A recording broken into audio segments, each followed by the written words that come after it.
Welcome to Kenton Teaches. Enjoy the video. You start by preparing the essentials. Make sure you have reliable mobility and light so you can search fast and repeatedly. Next, prioritize the surface and specific biomass where the wandering set can appear. Spawn conditions matter, so clear nearby houses and avoid hostile NPC requirements.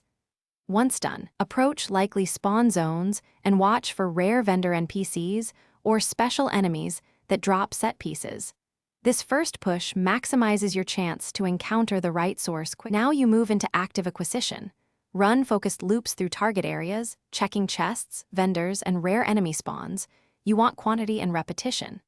Make sure to manipulate spawn mechanics. Use items and potions to increase enemy or NPC appearance rates, and reset time when needed so the wandering source responds.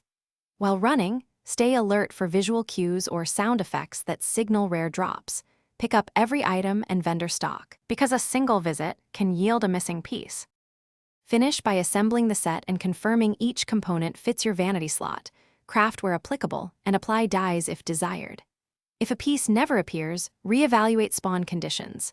Switch worlds, toggle normal versus expert, or alter time and biome to remove blockers. One key troubleshooting tip: if nothing spawns, check for hidden houses, nearby NPC presence, or inventory full errors. Resolving those usually restores proper spawn behavior and lets you complete the wandering set. Thanks for watching. Please subscribe if this video was helpful.